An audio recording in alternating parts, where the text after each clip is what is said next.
ہم پڑھ رہے ہیں pair of words. Pair of words سے مراد ہے دو ایسے الفاظ جو کہ آپس میں ہم آواز ہوں لیکن ان کے سپیلنگ اور معنی مختلف ہوں. اکثر امتحانات میں اس طرح کے پیئرز دے دیے جاتے ہیں جن پر جملے بنانے کے لیے کہا جاتا ہے تاکہ ان جملوں کی مدد سے پتہ چل سکے کہ آپ کو ان الفاظ کے معنی اچھی طرح سے معلوم ہے. انٹرمیڈیٹ لیول پر اور CSS کے امتحان میں بھی اس قسم کا ایک لازمی سوال ضرور آتا ہے. اس کے علاوہ ان ملتے جلتے الفاظ کے معنی کو سمجھنے اور جملوں کو پڑھنے اور سمجھنے کی مدد سے آپ اپنی روزمرہ کی جو انگریزی بول چال ہے یا پھر اپنی تحریر میں ان کو بغیر کسی الجھن کے آسانی سے استعمال کر سکتے ہیں. تو چلیے اب مل کر سب سے پہلے پیئر کو سمجھنے کی کوشش کرتے ہیں. اس کا پہلا لفظ ہے ایکسیپٹ، جس کا مطلب ہے ٹو ریسیو ولنگلی یا پھر to be happy to receive, یعنی خوشی خوشی کسی چیز کو قبول کر لینا. اب جملے میں اس کا استعمال دیکھتے ہیں. We are happy to accept your invitation to dinner, یعنی ہم آپ کی کھانے کی دعوت کو خوشی سے قبول کر رہے ہیں یا پھر خوشی سے قبول کرتے ہیں. اب دیکھتے ہیں اس پیئر کا دوسرا لفظ. یہ بھی سننے میں پہلے لفظ کی طرح سے ہی ہے، اسے بھی ایکسیپٹ پڑھا جاتا ہے لیکن اس کے سپیلنگ مختلف ہیں. یہاں آپ دیکھ سکتے ہیں اس کی سپیلنگ ہے EXCEPT اور اس کا مطلب ہے with the exception of اور but، یعنی سوائے یا پھر اس کے علاوہ. اب جملے میں اس کا استعمال دیکھتے ہیں. The shop is open every day except Sunday، یعنی دکان ہر روز کھلی رہتی ہے سوائے اتوار کے روز کے.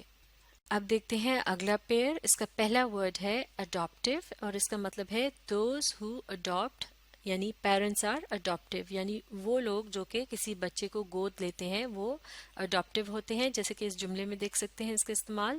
they are the adoptive parents of Basit, یعنی وہ باسط کے adoptive parents ہیں، یعنی وہ اس کے اصل ماں باپ نہیں ہیں بلکہ انہوں نے باسط کو پال رکھا ہے یا اسے گود لیا ہے. اب دیکھتے ہیں اگلا لفظ. یہ ہے adopted. اس کا مطلب ہے legally take another's child and bring it up as one's own، یعنی قانونی طور پر جب آپ کسی کے بچے کو گود لیتے ہیں اور اسے اس طرح سے پالتے ہیں جیسے کہ وہ آپ کا اپنا بچہ ہو. جملے میں اس کا استعمال دیکھتے ہیں. Basit was adopted at birth by his uncle، یعنی باسط کو اس کی پیدائش کے وقت اس کے انکل نے گود لے لیا. انکل سے مراد ہے چچا، تایا، ماموں وغیرہ. اب دیکھتے ہیں اگلا پیئر آف ورڈز. اس کا پہلا لفظ ہے ایڈورس، جس کا مطلب ہے بیڈ اور انفیوریبل، یعنی برا یا پھر ناپسندیدہ. جملے میں استعمال دیکھتے ہیں. He kept up his struggles despite his adverse circumstances، یعنی اس نے نامناسب حالات کے باوجود اپنی کوشش جاری رکھی. circumstances سے مراد ہے حالات اور ایڈورس کو نامناسب کے مطلب میں اس جملے کے اندر استعمال کیا گیا ہے اور اس سے مراد ہے مشکل حالات. اب اگلا لفظ دیکھتے ہیں. یہ ہے averse، جس کا مطلب ہے to strongly dislike or be opposed to something، یعنی بھرپور طریقے سے کسی چیز کی مخالفت کرنا. جملے میں اس کا استعمال دیکھتے ہیں. We as a nation are averse to all kinds of disparity، یعنی ہم ایک قوم کی حیثیت سے ہر قسم کی تفرقہ بازی کی بھرپور مخالفت کرتے ہیں. ڈسپیرٹی سے مراد ہے تفرقہ بازی، یعنی لوگوں کے درمیان فرق رکھنا. تو اس سے متعلق یہاں averse کرنا یعنی اس کو ناپسندیدہ یا پھر اس کی مخالفت کرنے کے معنی میں لفظ averse کی مدد سے اس بات کا اظہار کیا جا رہا ہے. اب دیکھتے ہیں اگلا پیئر. اس کا پہلا لفظ ہے ایڈوائس. اس لفظ کے اندر سین کی آواز ہے. ایڈوائس یعنی گائیڈنس یا پھر مشورہ، تو لہٰذا اسے اس مطلب کے ساتھ ناؤن کے طور پر جملوں کے اندر استعمال کیا جاتا ہے. یعنی جب اس میں لیٹر سی کا استعمال آتا ہے تو اس لفظ کو جملے کے اندر ناؤن کے طور پر استعمال کیا جاتا ہے. اور ناؤن کیا ہوتا ہے؟ کسی بھی جگہ، شخص یا چیز کا نام. تو جملے میں اس کا استعمال دیکھتے ہیں. The accountant's advice helped me save a lot of money، جو شخص پیسوں کا حساب کتاب رکھتا ہے اسے اکاؤنٹنٹ کہا جاتا ہے، اور اس جملے میں یہ کہا جا رہا ہے کہ اکاؤنٹنٹ کی ایڈوائس یعنی اس کے مشورے کی مدد سے میں نے بہت سے پیسے بچا لیے۔ اگلا لفظ دیکھتے ہیں، یہ ہے ایڈوائز، یعنی یہاں اب کی بار اس لفظ کے اندر لیٹر سی کی جگہ لیٹر ایس کا استعمال کیا گیا ہے، اور یہاں اس جگہ پر زے یا ز کی آواز کا استعمال ہوتا ہے، ایڈوائز، اور ایسا تب کیا جاتا ہے جب اسے ورب کے طور پر استعمال کیا جاتا ہے، یعنی ایکشن ورڈ کے طور پر۔ تو ایڈوائز کا مطلب ہے ٹو ریکمینڈ اور ٹو آفر گائیڈنس، یعنی مشورہ دینا۔ تو لہٰذا ایڈوائس کا مطلب ہے مشورہ، جبکہ ایڈوائز کا مطلب ہے مشورہ دینا۔ جملے میں اس کا استعمال دیکھتے ہیں، I had advised you not to buy that house as it has salinity problem، یعنی میں نے آپ کو مشورہ دیا تھا کہ آپ اس گھر کو نہ خریدیں کیونکہ اس میں سیم کا پرابلم ہے، دیواروں میں جو نمی آ جاتی ہے اسے سیم یا پھر انگلش میں سلینٹی کہا جاتا ہے۔ اب دیکھتے ہیں اگلا ورڈ پیئر، اس کا پہلا لفظ ہے افیکٹ۔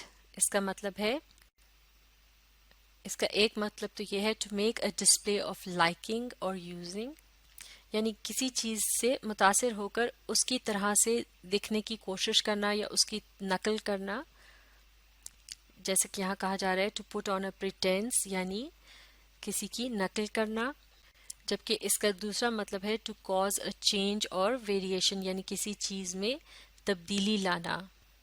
تو پہلے جملہ دیکھتے ہیں پریٹینس کے معنی میں، یعنی جب کسی چیز کی نقل کی جاتی ہے۔ جملہ ہے ہی affects the appearance of a boss by behaving like one, یعنی وہ بظاہر باس کی طرح سے دکھنے کی کوشش کرتا ہے یا ان کی نقل کرتا ہے ان کے جیسا رویہ اپنا کر، یعنی باس کے جیسا رویہ اپنا کر۔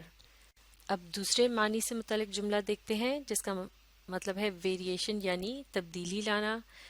تو جملہ ہے although she faced difficulties but it didn't affect her ability to study، یعنی گو کہ اس کو بہت سی مشکلات کا سامنا تھا لیکن ان چیزوں نے اس کے پڑھنے کی صلاحیت پر اثر نہیں کیا، یعنی اس کے پڑھنے کی صلاحیت میں کوئی تبدیلی نہیں آئی۔